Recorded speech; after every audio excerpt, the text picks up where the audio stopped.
advice throughout my career, particularly when I was vice president. I knew which direction to go. And I love you just as much as that. Thank you. Next week marks 3 years. 3 years since many of us who stood in a crisp day in the south lawn of the White House, where I signed the Respect for Marriage Act.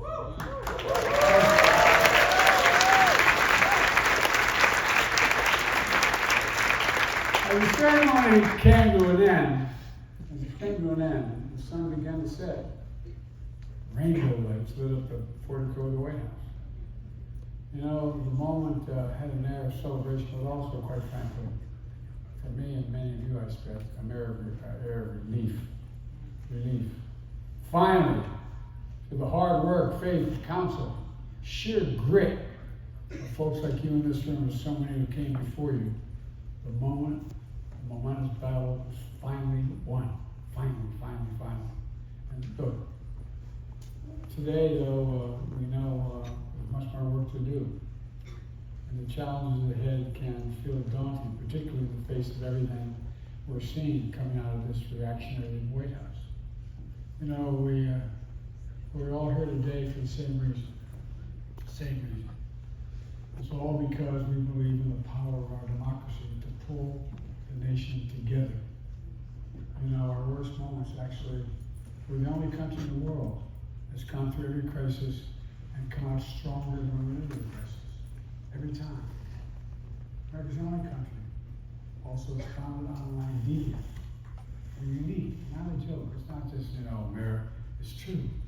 We're the only country founded on an idea. Every other country in the world is founded on geographic boundaries, religion, ethnicity. But we're an idea. A strong idea.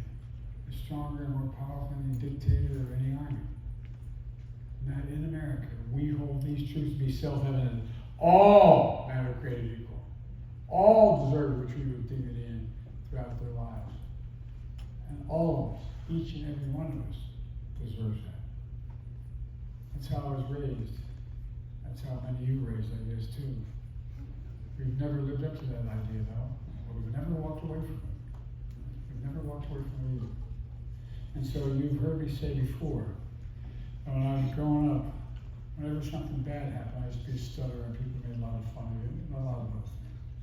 My dad would look and say, Joey, just get up. Get up, Joey. Get up. Well, folks, that's my message to all of us today. To all who love our country. To all of us who are dismayed by the present state of the Union. This is no time to give up. It's time to get up. Get up and fight back. Yeah!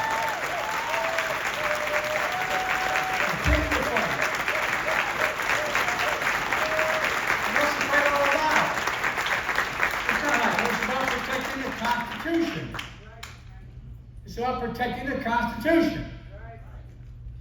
Some of you are old enough to remember back in 2012, I went on Meet the Press. Got myself in a bit of trouble. But good trouble. Yeah.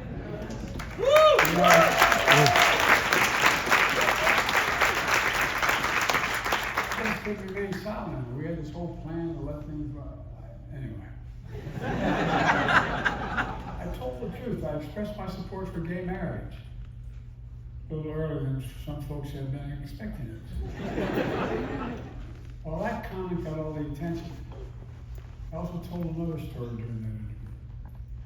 I've been speaking a few weeks earlier, and there was a group of LGBTQ leaders in a private home.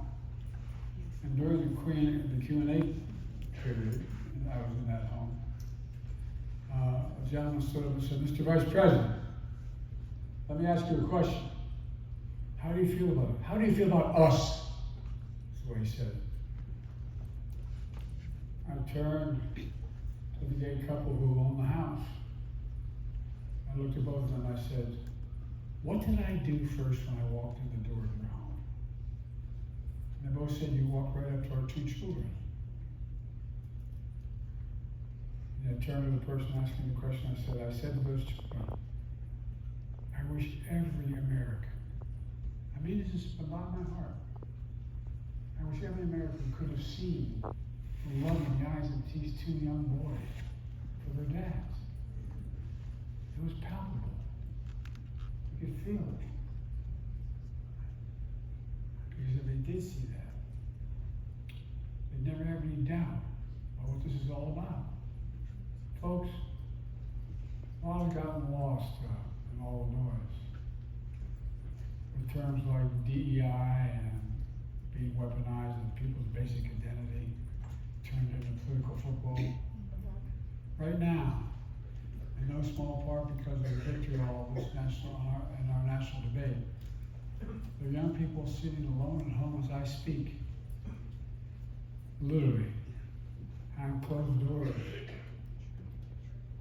scrolling through social media, staring at the ceiling, literally wondering whether they've taught you are, and I've talked to many of these young men and women, wondering whether we'll ever be loved, will ever marry, will ever have a family,